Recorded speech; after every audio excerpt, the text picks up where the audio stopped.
여러분 안녕하십니까? 5월 30일 목요일의 뉴지스탁 마감 시황 뉴스입니다. 부정적인 전막 일색이지만 미국 증시에서 반도체 업종이 강세를 보였습니다. 그러자 오늘 우리 증시에서도 반도체 업종들이 살짝 상승하는 모습을 보였는데 화웨이 미국 지사 최고 보안 책임자인 앤디 퍼피가 화웨이가 미국 정부의 보안 우려감을 줄일 수 있는 추가적인 조치를 취할 수 있다. 이런 발언을 했습니다. 그러자 화웨이 관련 우려감이 완화되는 거 아닌가. 이런 희망 때문에 IT 관련주들이 상승한 것 같습니다. 오늘 코스피 지수 15.48포인트 오른 2038.8, 코스닥 지수는 2.14포인트 내린 689.33, 원달러 환율은 5.2원 내린 1189.3원에 거래되고 있습니다.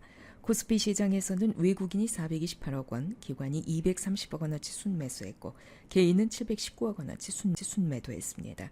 코스닥 시장에서는 개인이 206억 원, 기관이 590억 원어치 순매수했고 외국인은 720억 원어치 순매도했습니다. 중국이 히토류 대미 수출을 중지하겠다. 이런 발언을 했습니다. 만약에 그렇게 될 경우 미국 산업 전반에 엄청난 타격이 불가피할 것이다. 미국의 블룸버그 통신이 이렇게 보도했습니다. 히토류는 첨단 산업에 널리 쓰이는 소재죠. 자동차, 아이폰, 전투기, 미사일 등 거의 모든 산업제품군에 사용되고 있습니다. 그래서 만약에 중국이 히토류 수출을 중지한다면 미국 산업이 큰 타격을 받을 수밖에 없다는 거죠. 중국은 현재 세계 히토류 공급의 95%를 차지하고 있습니다. 미국도 히토류의 80%를 중국에 의존하고 있습니다. 물론 중국만 히토류를 생산하는 나라는 아닙니다. 하지만 가공은 거의 중국에서 이루어집니다. 왜냐고요? 대표적인 공예 산업이기 때문입니다. 미국에도 히토류를 생산하는 광산이 하나 있긴 하지만 이 광산에서도 가공은 중국에서 하고 있습니다. 중국이 히토류를 무기화시킨 것이 한두 번이 아닙니다. 2010년 일본과 센카쿠 열도 분쟁이 있었을 때 중국은 대일 히토류 수출을 금지했습니다. 그러자 일본은 얼마 뒤에 백기를 들었습니다. 만약에 미국이 지금 돈을 쏟아부어서 히토류 공급 체인을 건설하려고 해도 완성시키는 데는 최소한 5년의 세월이 걸릴 것이라고 전문가들은 입을 모으고 있습니다. 순수 국내 기술로 구축한 5G 융합 자율주행차 기술이 오는 6월에 서울 상암에서 세계 최초로 공개됩니다. 초고속 5G 통신망을 통해서 차량과 차량 주변의 모든 것을 연결하는 일명 커넥티드카가 서울 도심의 일반 도로를 달리게 됩니다. 서울시는 7월 중에 상암 자율주행 테스트베드를 정식 오픈하고 자율주행센터를 민간 기업에 개방한다고 발표했습니다. 5G 자율주행 버스 시범 운행도 시작할 예정입니다. 오늘 특징 종목입니다. 엔지스 테크놀로지 올해 커넥티드카 솔루션 신규 매출과 텔레매틱스 매출 증가에 따라서 실적이 턴어라운드 될 전망입니다. 25.59% 상승 마감했습니다.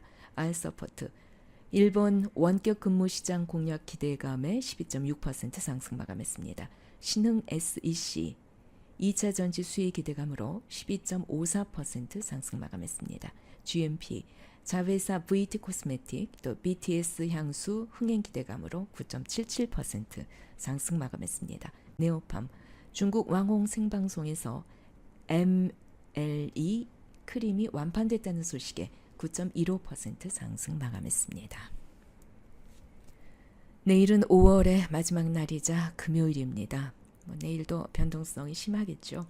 이제 내일만 지나면 또 6월 주식시장이 전개될 텐데 무역 분쟁과 관련된 우려감이 지속되고 있는 가운데 이제 6월 1일부터 시작되는 중국의 대미 관세 부과 이미 예상됐던 부분입니다. 5월 증시의 대부분 선반영됐지 않나 하는 분석이 나오고 있습니다. 6월 1일에 관세 부과가 시작된다고 하더라도 그렇게 큰 영향을 미치진 않을 것이다. 이런 예상이 대부분입니다. 그래도 600억 달러 관세 부과가 중국 쪽에서 시행을 한다면 여기에 따른 미중 간의 발언 수위도 점차 높아질 것 같습니다. 특히 트럼프 대통령의 경우 관세 부과가 시작됨에 따른 강경 발언을 할 가능성이 높기 때문에 불안해 있는 투자자들의 심리를 뒤흔들게 될 것으로 예상됩니다. 그 뒤로는 영국 메이 총리의 사퇴 예정일인 6월 7일, 그 이후에는 노딜 브렉시트와 관련된 우려감이 재부각될 가능성이 있습니다. 6월 6일에는 유럽 중앙은행 통화정책회의가 있고 6월 25일 오펙 회의가 예정돼 있지만 증시에는 이러한 사안은 큰 영향을 줄 것 같지가 않습니다. 아무래도 6월 이벤트 가운데 가장 무게감이 있는 내용은 6월 28일 열릴 예정인 G20 정상회담, 또 6월 18일에 예정된 FOMC 회의, 가장 중요하게 작용할 것 같습니다. 현재 투자자들은 연준의 금리 인상 중단은 당연한 것이다, 이렇게 예상하고 있는데 인하에 대한 기대감이 5월 27일 기준으로 볼 때 78%까지 상승했습니다. 하지만 당장 6월 FOMC에서 금리 인하를 단행할 가능성은 상당히 낮아 보이고요. 무역 분쟁이 미칠 경제적 부담을 생각한다면 앞으로 인하에 대한 가능성을 시사하는 것만으로도 투자자들에게는 긍정적인 신호로 해석될 여지가 높습니다. 6월 28일 G20 정상회담에서 무역 분쟁과 관련된 가장 비관적인 시나리오가 아닌 상황으로만 전개된다면 5월의 하락장을 만회시킬 수 있는 기회도 만들어질 수 있습니다.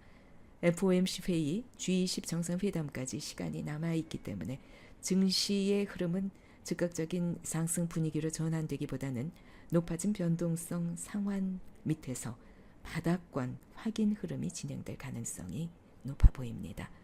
여전히 인내심을 가지시고 지켜보셔야 될 것 같습니다.